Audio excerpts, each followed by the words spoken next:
নমস্কাৰ বন্ধুসকল, মোৰ ইউটিউব চেনেল দীপাংকৰ মেডিকেল ডষ্ট আছামলৈ স্বাগতম জনাইছোঁ। আজি আমাৰ টপিকটো হৈছে জিকা ভাইৰাছৰ ওপৰত। জিকা ভাইৰাছ কি তাৰ বিষয়ে ক'ব ওলাইছোঁ। জিকা ভাইৰাছ ফ্লেভিভেৰিয়েটৰ পৰিয়ালৰ অন্তৰ্গত ডেংগু জ্বৰ ভাইৰাছৰো এই পৰিয়ালৰ সদস্য। জিকা ভাইৰাছৰ এডিছ ইজিপ্ট নামৰ মহে বিয়পায়। বিষুৱীয় অঞ্চলত এই ভাইৰাছটো বেছিকৈ থাকে আৰু এডিছ মহে কামুৰিলে মানুহৰ শৰীৰত লৈ বিয়পে। প্ৰথম চিনাক্ত কৰোঁতে এই ভাইৰাছটি মাত্ৰ বান্দৰকহে আক্ৰমণ কৰে বুলি ভাবিছিলে আচলতে, কিন্তু 2007 চনত আগলৈকে জিকা ভাইৰাছে মানুহক আক্ৰান্ত কৰে সেই কথাটো ভালকৈ গম পোৱা নাছিলে। অবিশ্বাস্যভাৱে মানুহৰ লগত বংশবিস্তাৰভাৱে খাপ খুৱাই ল'ব পৰা বাবে এডিছ মহে এই ভাইৰাছ মানুহৰ শৰীৰত বিয়পাব পাৰে। পানী, ডুঙা আৰু মানুহৰ ঘৰৰ সেমেকা পৰিৱেশৰ এই মহৰ বংশ বিস্তাৰ উপযুক্ত পৰিৱেশ। 2015 চনত ব্ৰাজিল আৰু কলম্বিয়াত আৰু আফ্ৰিকাৰ কিছু সংখ্যক দেশৰ পৰা আৰম্ভ হৈ 24খনতকৈ অধিক অন্য দেশত মাত্ৰ কেইমাহৰ ভিতৰতে ভাইৰাছটো সংক্ৰমণ হোৱা বেছিকৈ দেখা পোৱা যায়। জিকা ভাইৰাছৰ ভয়াৱহতা। গৰ্ভৱতী মহিলা বাদে অন্য লোকৰ বাবে জিকা ভাইৰাছৰ বিপদজনক নহয়। বেছিভাগ ক্ষেত্ৰত জিকা ভাইৰাছৰ দ্বাৰা আক্ৰান্ত কোনো চিহ্ন পৰিলক্ষিত নহয়, অৰ্থাৎ সংক্ৰমিত মানুহে প্ৰায় একেই উপলব্ধি ইয়াক নকৰিব পাৰে, সেয়েহে তেওঁলোকক চিকিৎসা সহায়টো নিবিচাৰে। প্ৰতি 5জন এজনহে এই ভাইৰাছৰ পৰা হোৱা ৰোগৰ ভোগে।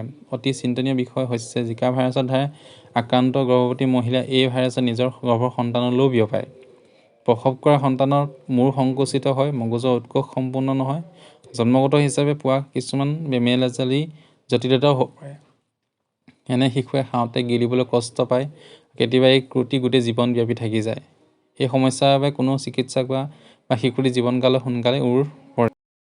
জিকা ভাইৰাছৰ সংক্ৰমণৰ লক্ষণসমূহ কেনেকৈ হ'ব পাৰে? বিভিন্ন ব্যক্তিৰ জিকা ভাইৰাছৰ সংক্ৰমণৰ লক্ষণ বিভিন্ন ধৰণৰ হয়।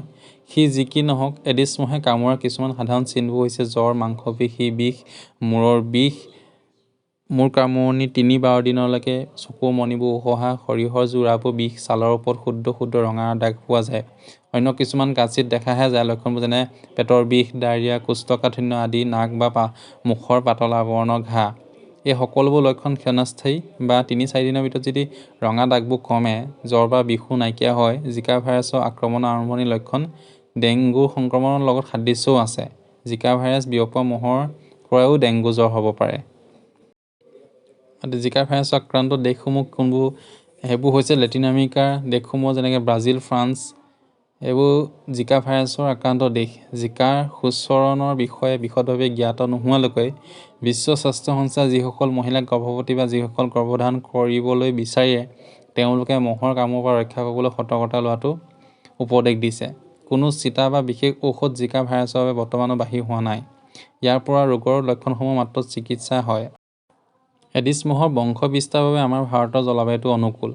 ভাৰতৰ সৰহসংখ্যক লোকৰ সুস্থ জীৱন ধাৰণৰ বাবে আৱশ্যকীয় পৰিৱেশ অভাৱ। উপযুক্ত নৰ্দমাৰ ময়লাৰ কঢ়িয়াৰ সুবিধা নাই, গতিকে এডিছ মহৰ বংশ বিস্তাৰ সহজেই হ'ব পাৰে।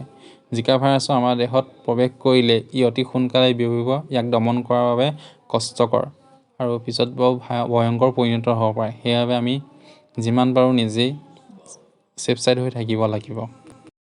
যদি মোৰ ভিডিঅ'বোৰ চাই ভাল পাইছে, প্লিজ মোৰ চেনেলটো ছাবস্ক্ৰাইব কৰি দিব, শ্বেয়াৰ কৰি দিব, লাইক কৰি দিব আৰু ওচৰতে থকা বেল আইকনটো টিপি দিব।